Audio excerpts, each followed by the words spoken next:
மத்தேயு 22ஆம் அதிகாரம் 8ஆம் வசனத்திலிருந்து நான் உங்களுக்காக வாசிக்கிறேன். அப்பொழுது அவன் தன் ஊழியக்காரரை நோக்கி, கல்யாண விருந்து ஆயத்தமாய் இருக்கிறது, அழைக்கப்பட்டவர்களோ அதற்கு அபாத்திரமாய் போனார்கள்.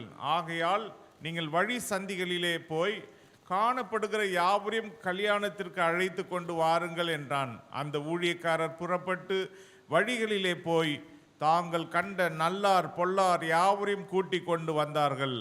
கல்யாண சாலை விருந்தாளிகளால் நிறைந்தது. விருந்தாளிகளை பார்க்கும்படி ராஜா உள்ளே பிரவேசித்த போது கல்யாண வஸ்திரம் தரித்திராத ஒரு மனுஷனை அங்கே கண்டு, சிநேகிதனே, நீ கல்யாண வஸ்திரம் இல்லாதவனாய் இங்கே எப்படி வந்தாய் என்று கேட்டான். அதற்கு அவன் பேசாமல் இருந்தான். அப்பொழுது ராஜா பணிவிடக்காரரை நோக்கி, இவனை கையும் காலும் கட்டி கொண்டு போய் அழுகையும் பற்கடிப்பும் உண்டாயிருக்கிற புறம்பான இருளிலே போடுங்கள் என்றான். அந்தபடியே அழைக்கப்பட்டவர்கள் அநேகர், தெரிந்து கொள்ளப்பட்டவர்களோ சிலர் என்றார். ஆண்டவராகிய இயேசு கிறிஸ்து தம்முடைய ஊழியத்திலே இந்த உதாரணத்தை அவர் சொன்னார். இந்த உலகத்தில் நாம் எல்லாரும் ஒரு கல்யாணத்துக்கு அழைக்கப்பட்டிருக்கிறோம்.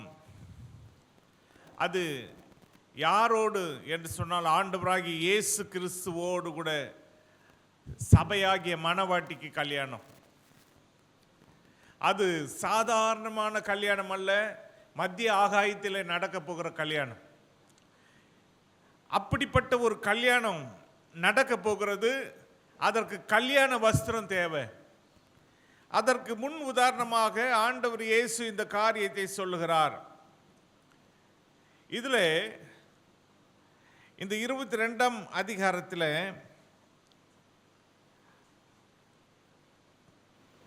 2ஆம் வசனத்திலிருந்து, பரலோக ராஜ்யம் தன் குமாரனுக்கு கல்யாணம் செய்த ஒரு ராஜாவுக்கு ஒப்பாய் இருக்கிறது.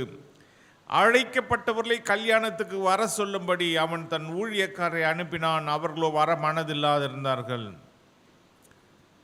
அழைக்கப்பட்டவர்கள், அதாவது ராஜாவுடைய தகுதிக்கு ஏற்றபடி இருக்கக்கூடியவர்களை தான் ராஜா அழைப்பார். இப்படி ராஜா அழைத்த அந்த விருந்தாளிகள் வர மனதில்லாமல் இருந்தாங்களாம். கல்யாணத்துக்கு வர மனதில்லாமல் இருந்தாங்க. இன்னைக்கு இயேசு மகாராஜா தம்முடைய கல்யாணத்திற்கு இந்த அகில உலகத்தை அழைக்கிறார். ஆனால் வருவதற்கு மனம் இல்லாமல் இருக்கிறாங்க. இப்படி மனம் இல்லாமல் இருக்கக்கூடிய ஒரு கூட்டத்தார், அப்போ அவர் என்ன செய்தார்? வேறு ஊழியக்காரரை அழைத்து, அந்த கல்யாணத்துக்கு எல்லாம் ஆயத்தமாக இருக்குது, கல்யாணத்துக்கு வாருங்க அப்படின்னு சொல்லும் பொழுது 5ஆம் வசனத்தில், அழைக்கப்பட்டவர்களோ அதை அசட்டை பண்ணி ஒருவன் தன் வயலுக்கும் ஒருவன் தன் வியாபாரத்துக்கும் போய்விட்டார்கள்.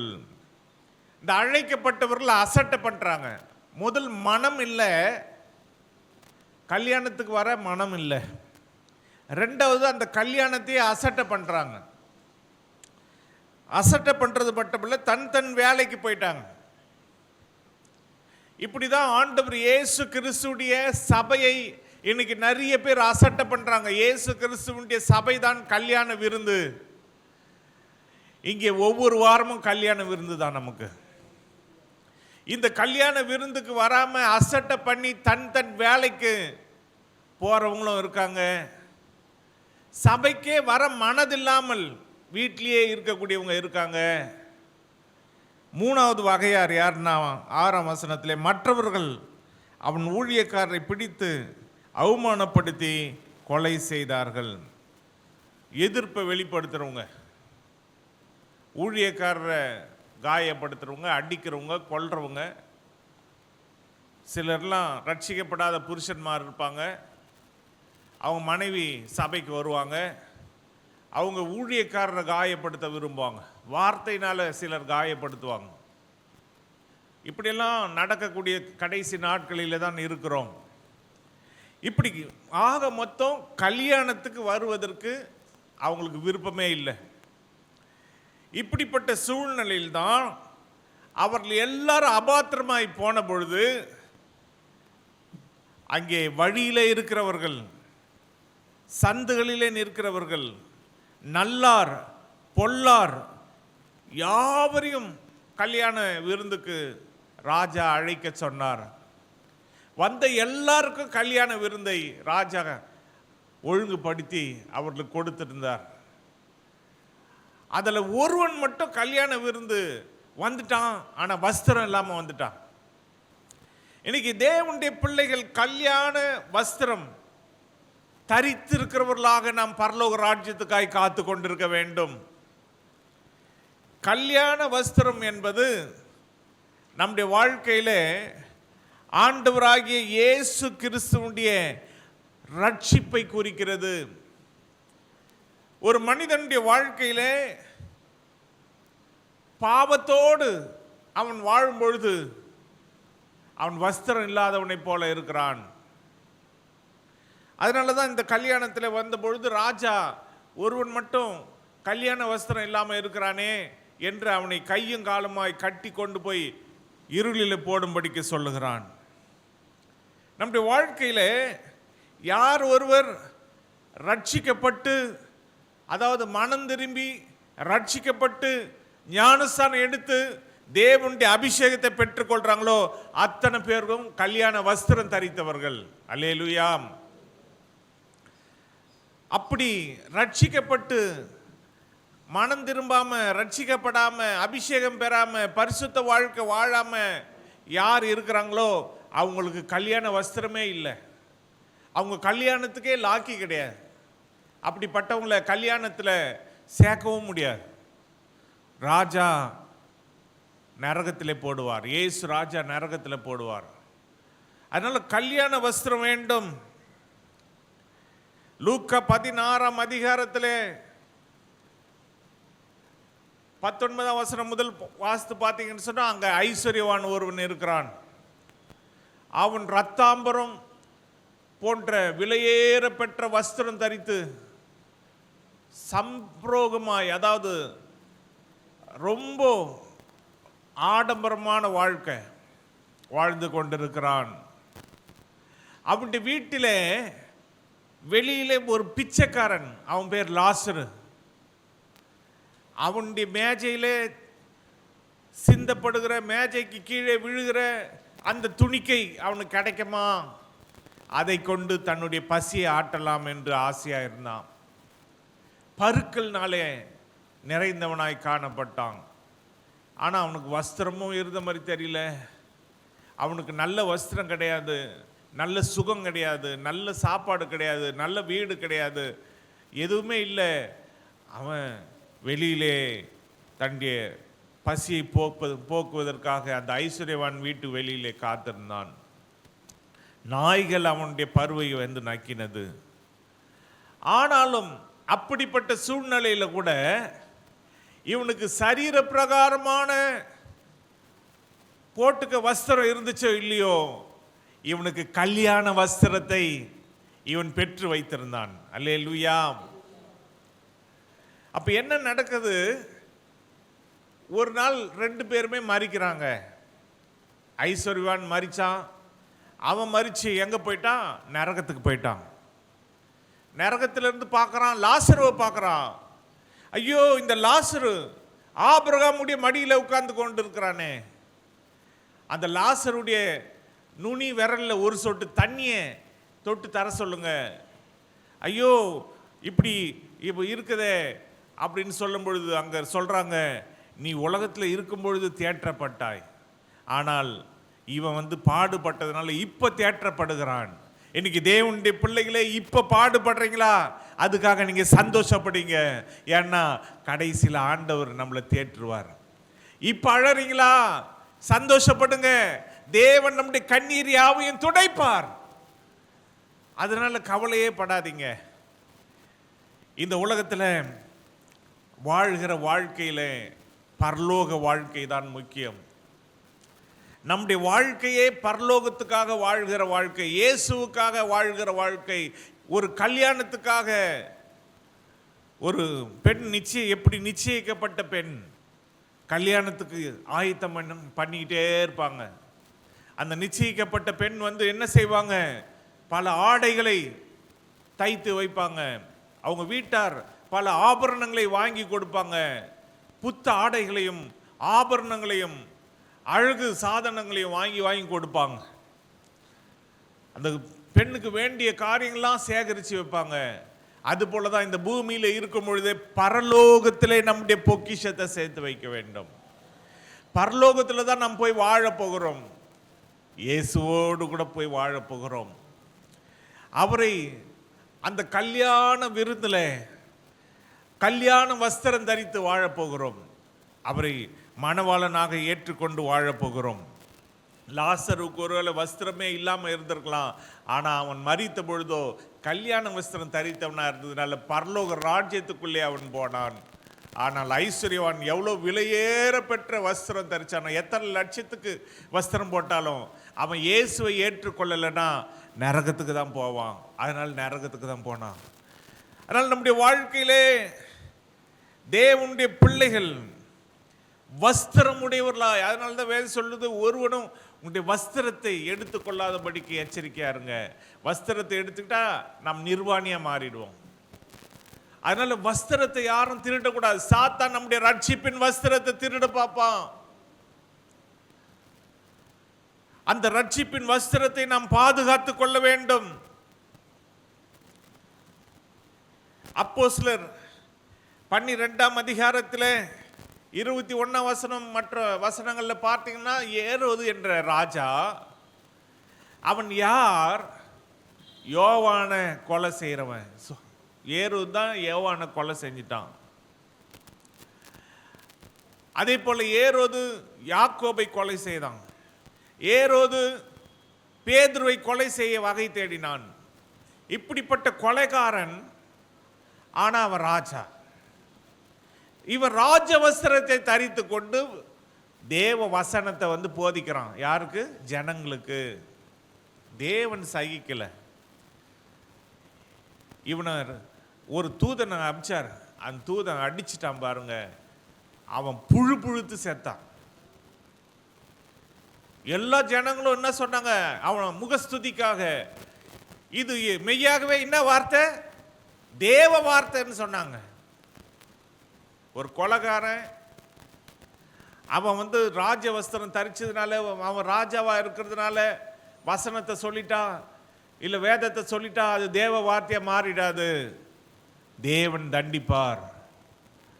அதனால நம்முடைய வாழ்க்கையில மிக மிக எச்சரிக்கையா இருக்க வேண்டும். ஆண்டவர் இயேசு கிறிஸ்து இந்த உலகத்தில் வாழ்ந்த காலத்தில் யோவான் 13ஆம் அதிகாரத்தில் தம்முடைய அங்கியை கழட்டி வச்சுட்டு ஒரு துண்டை இடுப்பில் கட்டிட்டு ஒரு அடிமையை போல தரையில் உட்கார்ந்து சீஷருடைய கால்கள் எல்லாம் கழுவினார்.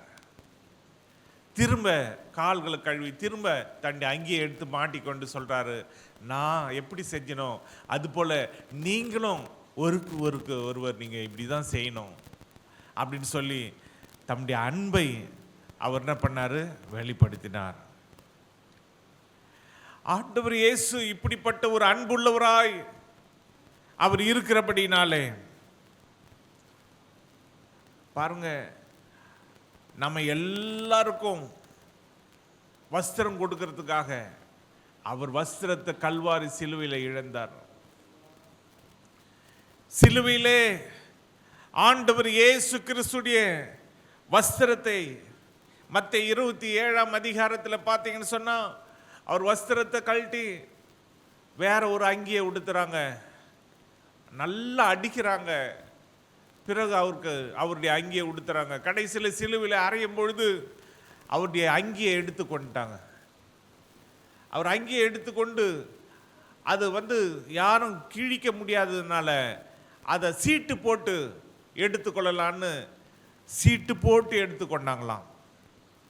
அதனால தான் வெளிப்படுத்தும் விசேஷம் 7ஆம் அதிகாரம் 9ஆம் வசனத்தில் திரளான ஜனங்கள் வெள்ளை அங்கி தரித்தவர்களாக இயேசு கிறிஸ்து அன்னைக்கு நம்ம எல்லாருக்கும் அங்கி கொடுக்கறதுக்காக தன்னுடைய அங்கியை இழந்தார். எல்லாரும் ஆண்டவரை ஒரு நாள் இயேசு கிறிஸ்துடைய கல்யாண விருந்தில் கலந்து கொண்டு பரலோகத்தில் போய் பிதாவை ஆராதிக்க போகிறோம் வெள்ளை அங்கி தரித்தவர்களாக ஆராதிக்க போகிறோம். அல்லேலூயா. அப்படிப்பட்ட நாளுக்காக தான் நாம் காத்து கொண்டு இருக்கிறோம். ஆனால் தேவனுடைய பிள்ளைகள் கல்யாண விருந்த, இன்னும் கல்யாண வஸ்திரத்தை நீங்க பெறாம இருந்தா தயவு செய்து கல்யாண வஸ்திரத்தை பெற்றுக்கொள்ளுங்க. ஏன்னா ஆண்டவர் இயேசு சீக்கிரமாய் வரப்போகிறார்.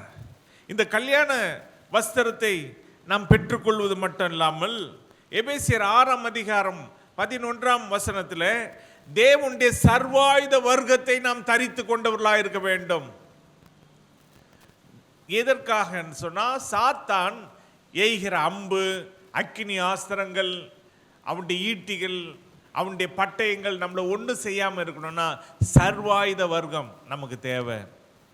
அதாவது ஒரு போர் ஆயுதத்தில் சர்வமும் இருக்கும். அந்த சர்வ ஆயுதத்தை நாம் தரித்து கொண்டு கேடகம், ஈட்டி, தலைசிரா, கவசம், மார்க்கச்சை இது எல்லாம் கட்டியிருக்கணும். பாதரட்சை ஆயத்தம் என்னும் பாதரட்சை, இருபுறமும் கருக்குள்ள பட்டயம், வசனமாகிய பட்டயம், விசுவாசம் என்னும் கேடகம், தலைசிரா, ரட்சிப்பின் தலைசிரா, இது எல்லாவற்றையும் நம்ம அணிந்திருந்தா தான் இந்த உலகத்தில் நம்மளால ஜெயிக்க முடியும். இந்த உலகத்தில் இதை அணியாம நீங்க இருந்தீங்கன்னு சொன்னா சாத்தான் நம்மளை ஈஸியா ஜெயிச்சிருவான், நம்முடைய சிந்தனையை ஜெயிச்சிருவான். ஒரு மனுஷனுடைய வாழ்க்கையில அவங்க சிந்தனையில தான் அவங்க தோக்குறாங்களா ஜெயிக்கிறாங்களா என்பது அந்த சிந்தனையை வச்சுதான் இருக்கு. உங்க சிந்தனை தெளிவா இருந்தா, உங்க சிந்தனை விசுவாசம் உள்ள சிந்தனையா இருந்தா, உங்க சிந்தை ஆண்டவர் இயேசு மேல இருந்தா, இயேசு என்னை காப்பாத்துவாரு, அந்த ஒரு சிந்தை உங்க கையில இருந்தா எந்த சூழ்நிலையும் ஆண்டவர் இயேசு நம்மளை காப்பாத்திடுவார். ஆண்டவர் இயேசு எனக்காக யாவையும் செய்து முடிப்பார். அந்த சிந்தனை இருந்தா எந்த தேவையிலையும் ஆண்டவர் இயேசு எல்லாவற்றையும் செய்து முடிப்பார்.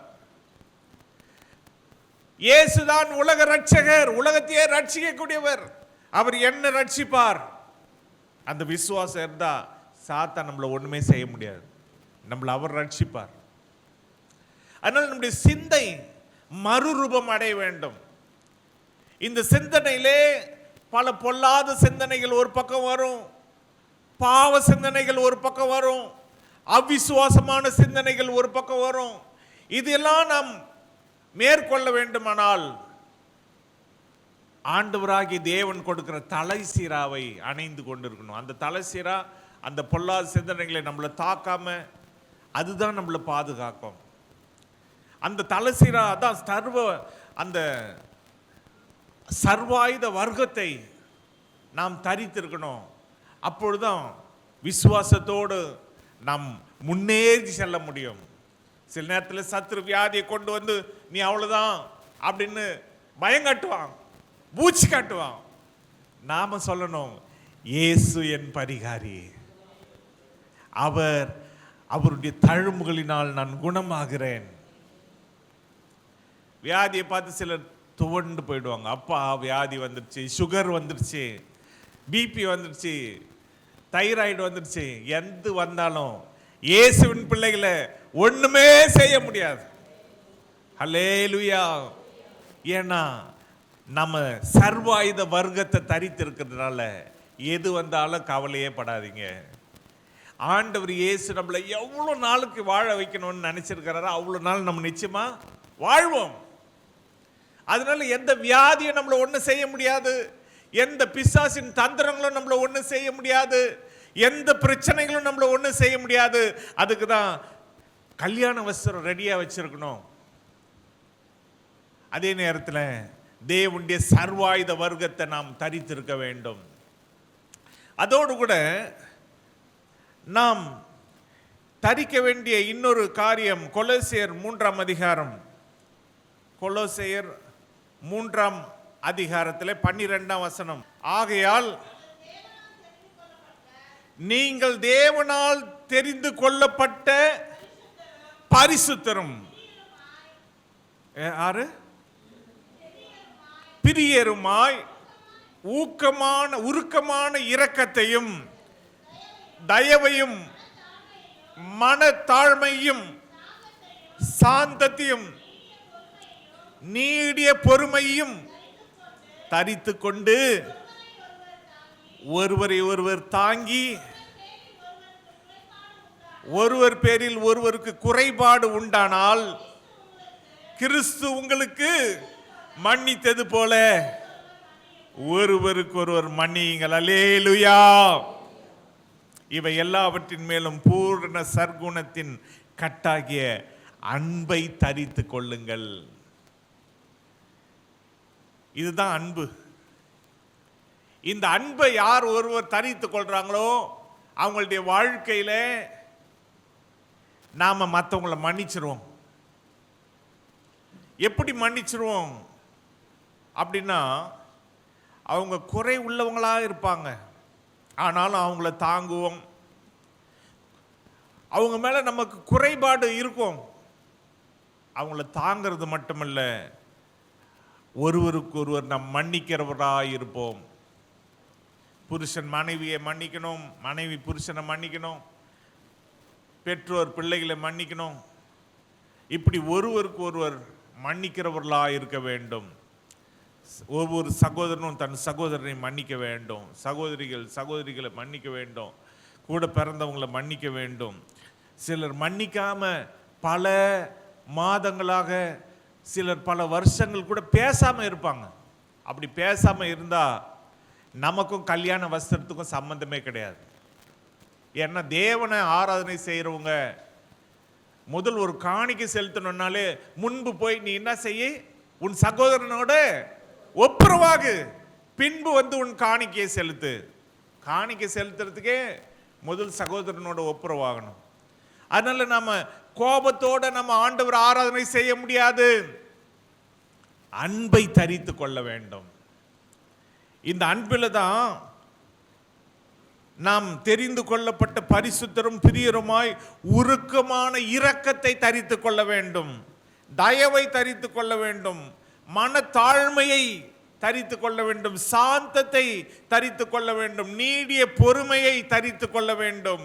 இதெல்லாம் தரித்து அன்பையும் தரித்து கொள்ளும் பொழுது கண்டிப்பா நம் கல்யாண வஸ்திரத்தை உடையவர்களாக இருக்கிறோம்.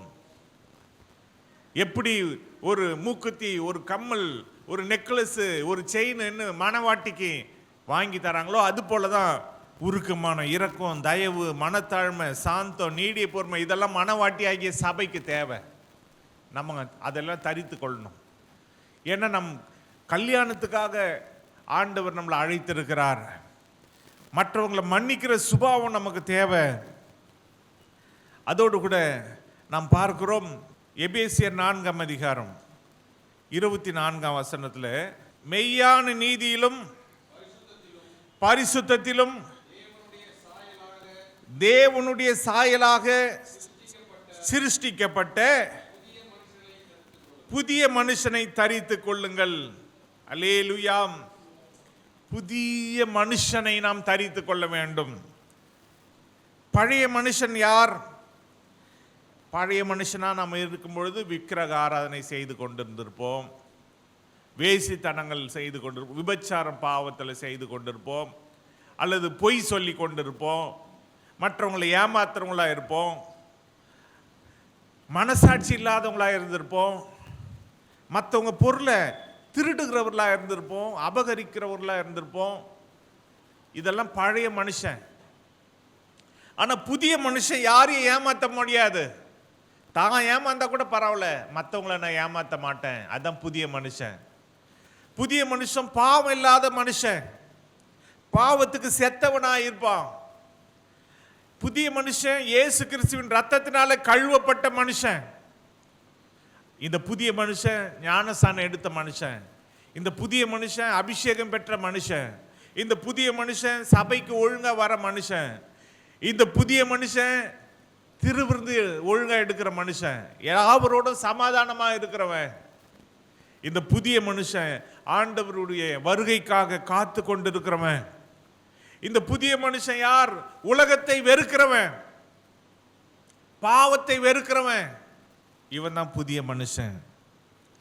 இந்த புதிய மனுஷனை நாம் தரித்து கொள்ள வேண்டும். ஏன்னா வேதம் சொல்லுகிறது, எபேசியர் 4:26 இருந்து உங்களுக்காக வாசிக்கிறேன். நீங்கள் கோபம் கொண்டாலும் பாவம் செய்யாதிருங்கள். புதிய மனுஷன் கோபப்பட்டா கூட பாவம் செய்ய மாட்டான். சூரியன் அஸ்தமிக்கிறதுக்கு முன்னாக உங்கள் எரிச்சல் தனிய கடவுது. பிசாசுக்கு இடம் கொடாமலும் இருங்கள். புதிய மனுஷன் பிசாசுக்கு இடம் கொடுக்க மாட்டான். திருடுகிறவன் இனி திருடாமல் குறைச்சல் உள்ளவனுக்கு கொடுக்கத்தக்கதாக தனக்கு உண்டாயிருக்கும்படி தன் கைகளினால் நலமான வேலை செய்து பிரயாசப்பட கடவன். கெட்ட வார்த்தை ஒன்றும் உங்கள் வாயிலிருந்து புறப்பட வேண்டாம். பக்தி விருத்திக்கு ஏதுவான நல்ல வார்த்தை உண்டானால் அதையே கேட்கிறவர்களுக்கு பிரயோஜனம் உண்டாகும்படி பேசுங்கள். இதான் புதிய மனுஷன். கெட்ட வார்த்தை எல்லாம் பேச மாட்டான். பக்தி விருத்திக்கு ஏதுவான நல்ல வார்த்தையை பேசுவான். நீங்க கெட்ட வார்த்தை பேசுறீங்கன்னா நீங்க இன்னும் புதிய மனுஷனா மாறல. புதிய மனுஷனா மாறினாதான் அந்த கல்யாண வஸ்திரம் உங்களுக்கு கிடைக்கும். புதிய மனுஷனா மாறினாதான் மத்திய ஆகாயத்தில் நடக்க போகிற மனவாட்டியான அந்த கல்யாணத்தில் நம் மனவாட்டியாக கலந்து கொள்ள முடியும். இயேசு மனவாளனாய் அங்கே இருப்பார். அன்றியும் நீங்கள் மீட்கப்படும் நாளுக்கென்று முத்திரையாக பெற்ற தேவனுடைய பரிசுத்த ஆவியை துக்கப்படுத்தாதிருங்கள். பரிசுத்த ஆவியை துக்கப்படுத்தாம இருப்பான் புதிய மனுஷன். சகல விதமான கசப்பும் கோபமும் மூர்க்கமும் கூக்குரலும் தூஷணமும் மற்ற எந்த துர்க்குணமும் உங்களை விட்டு நீங்க கடவுது. ஒருவருக்கொருவர் தயவாயும் மன உருக்கமாயும் இருந்து கிறிஸ்துவுக்குள் தேவன் உங்களுக்கு மன்னித்தது போல நீங்களும் ஒருவருக்கொருவர் மன்னியுங்கள். புதிய மனுஷன் தேவன் நம்மளை மன்னிச்சது போல ஒருவருக்கு ஒருவர் மன்னிப்பான். தயவா இருப்பான், மன உருக்கமா இருப்பான், கோபம் இருக்காது, கசப்பு இருக்காது, மூர்க்கம் இருக்காது, கூக்குரல் இருக்காது, தூஷணம் இருக்காது, மற்ற எந்த துர்க்குணமும் அவங்ககிட்ட இருக்காது. இப்படிதான் புதிய மனுஷன் இருப்பான். நாம் தான் புதிய மனுஷன். நாம் புதிய மனுஷனா மாறி இருக்கிறோமா? இன்னைக்கு தேவனுடைய பிள்ளைகள் புதிய மனுஷனா நாம் மாறினாதான் பரலோகம் போக முடியும்.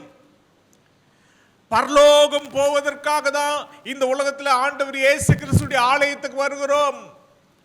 பரலோகம் போய் சேர வேண்டும் என்று தான் ஞானஸ்நானம் எடுக்கிறோம். பரிசுத்த ஆவியானவருடைய அபிஷேகத்தை பெறுகிறோம். எப்படியாகிலும் முயற்சி செய்து பரிசுத்தமாய் வாழ்வதற்காக போராடி கொண்டிருக்கிறோம்.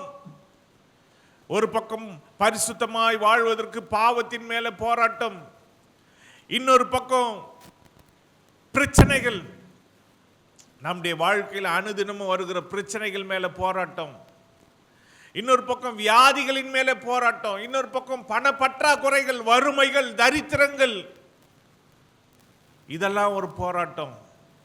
இப்படிப்பட்ட எல்லா போராட்டத்தையோட கூட நாம் போராடி நாம ஏன் போராடி கொண்டிருக்கிறோம், ஏன் அதை போராடி ஜெயித்து கொண்டிருக்கிறோம் அப்படின்னா எப்படியாகிலும் பரலோக ராஜ்யம் போக வேண்டும். அதற்காக இந்த உலகத்தில் எல்லா போராட்டங்களையும் இயேசு கிறிஸ்துவின் நாமத்தினாலே நாம் என்ன பண்ணணும்? ஜெயிக்கணும். ஆண்டவராகிய இயேசு கிறிஸ்து இந்த உலகத்தில் வாழ்ந்த காலத்தில் அவர் எல்லா சோதனையும் ஜெயித்தார். சாத்தானுடைய சோதனை எல்லாவற்றையும் ஜெயித்தார். அதுபோல சாத்தான் எந்த வகையில நமக்கு போராட்டத்தை கொண்டு வந்தாலும் அந்த போராட்டத்தை இயேசு கிறிஸ்துவின் துணையோடு கூட நாம் ஜெயிப்போம் என்று சொன்னோம். நாம் கல்யாண விருந்துக்கு தகுதியானவர்கள், மனவாட்டியா மாறுவதற்கு நாம் தகுதியானவர்கள். அதனால அந்த தகுதியை தேவன் நமக்கு தர வேண்டும். இந்த உலகத்தில் நாம் ஏனோ தானோ என்று வாழ முடியாது. நாம் புதிய மனுஷன்.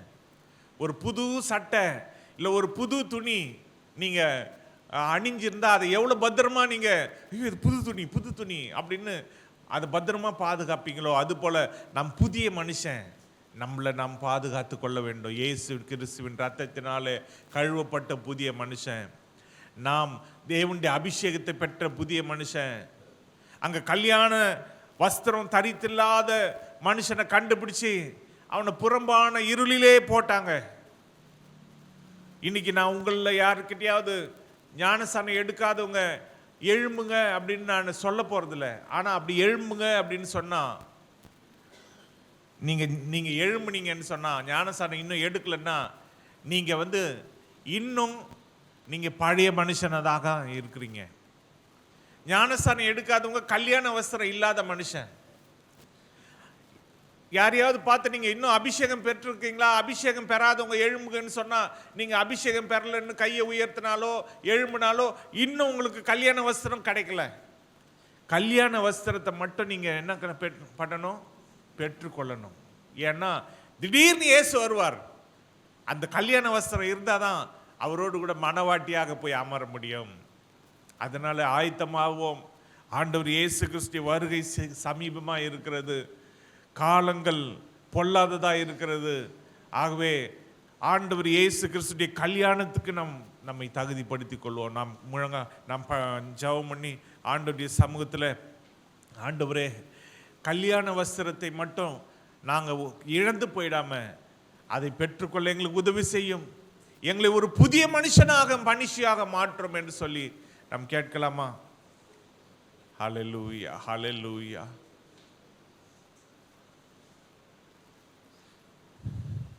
ஆண்டவரே, எங்கள் இயேசுவே, உம்மை நன்றி உள்ள இருதயத்தோடு இந்த கால வேளையில துதிக்கிறோம் அப்பா, உம்மை ஸ்தோத்தரிக்கிறோம் அப்பா. ஸ்தோத்திரம், ஸ்தோத்திரம், ஸ்தோத்திரம். ஆண்டவரே, நாங்கள் புதிய மனுஷனாய் இருக்க வேண்டும்.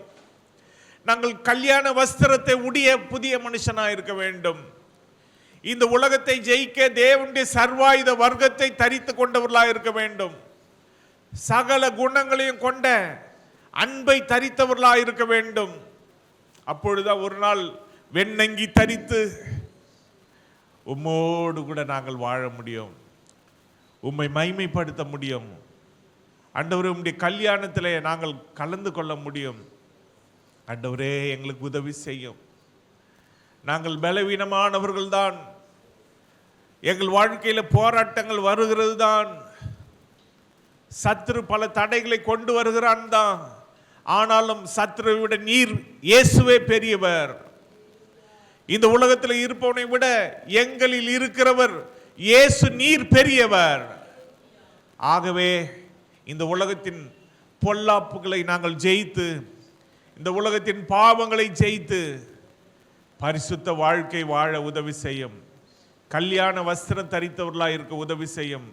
தேவனுடைய சர்வாயுத வர்க்கத்தை தரித்தவர்களாக இருக்க எங்களுக்கு உதவி செய்யும்.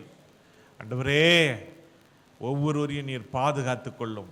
எங்களை ஒரு புதிய மனுஷியாக நீர் மாற்றும்.